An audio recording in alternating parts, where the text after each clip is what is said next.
If you woke up tomorrow morning and found a little note on your nightstand that said, "You have 10 years to live and not a day more," what would you do differently than what you're doing today? How would you plan those next 10 years so that when you reach the end of them, you said, "Now that was a good life"? Hi, my name is Suzanne. I'm 63 years old. And when I think of my retirement, I tend to think in terms of decades. But I realize that none of us really know how much longer we have to live.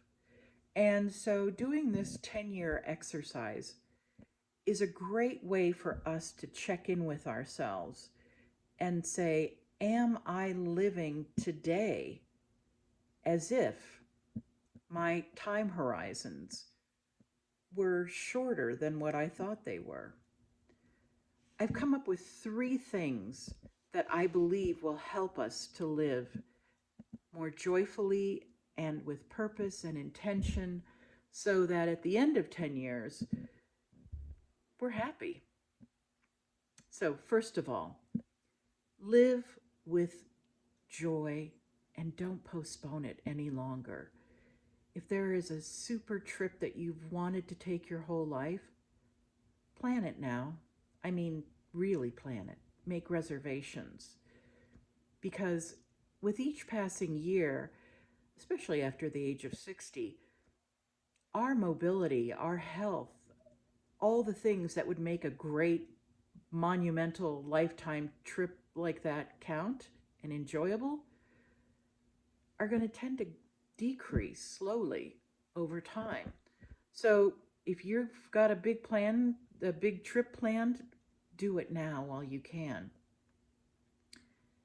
But don't make that one big trip your only source of joy.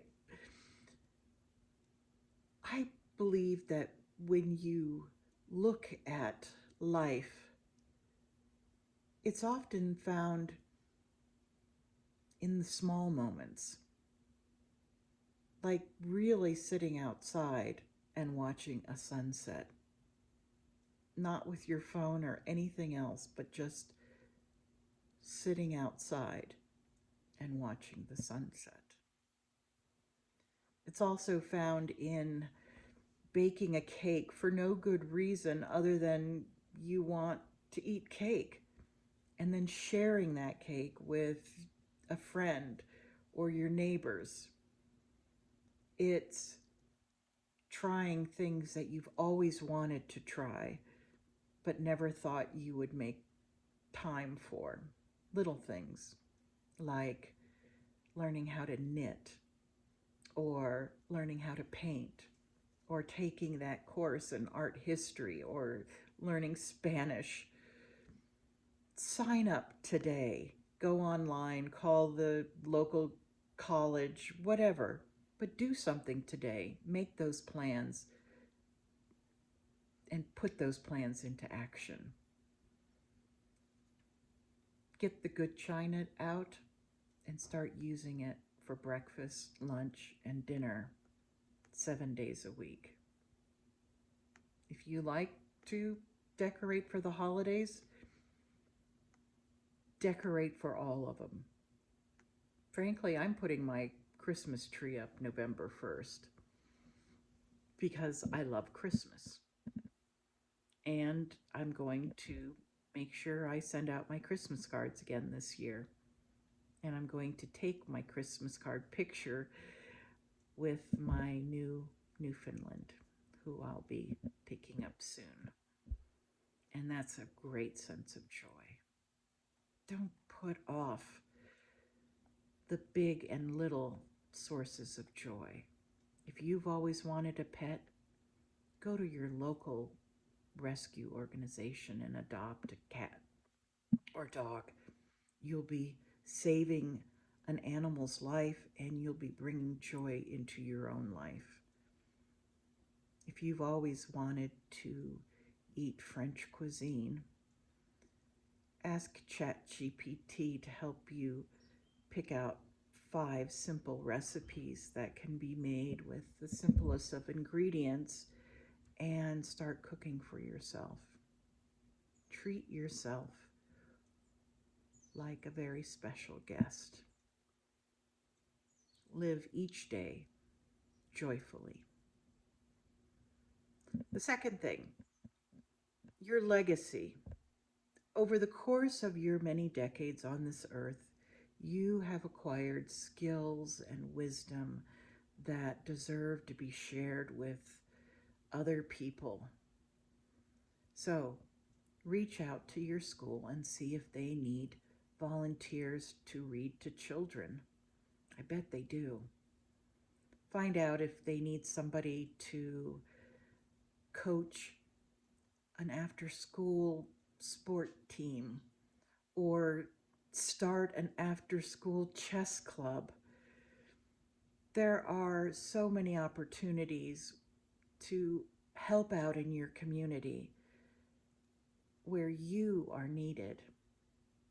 I bet your local school would love for you to come and teach a group of kids how to knit or how to paint. They would love to do that. So many schools are underfunded in things like arts and music programs. Do you know how to play the piano or the trombone? I bet you have a school nearby that could really use your talents to help children. I also bet there's a food bank that needs help with stocking their shelves. Get involved in your community and share your wisdom, because whether you have children or, like me, you don't have children, you still have legacy to share with others. Now is the time to start sharing that legacy. And third, relationships. What I think one of the greatest gifts that we have is the relationships we have with others, whether they're our families, our friends, even strangers. The impact we have on other people, even in just passing relationships, can have such an important impact on our lives, the quality of our lives, and the quality of other lives. So, if you have relationships that you have been meaning to repair, do that today. Send an email, pick up the phone, call somebody, send a text. Let them know that you're thinking of them and that you want to spend time with them, and then do it. Don't put it off. Do it today. Because here's the thing. If we live today like we only have 10 years left to live, when we get to the end of those 10 years, we can either say, what a good life I've lived.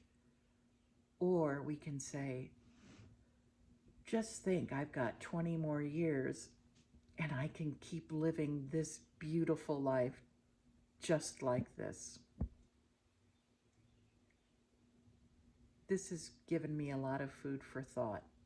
I hope it's given you the same. Now, it's your turn. Leave a comment and tell me what you want to do differently. Tell me something I didn't mention that would be a great way to spend the next 10 years. Don't forget to subscribe.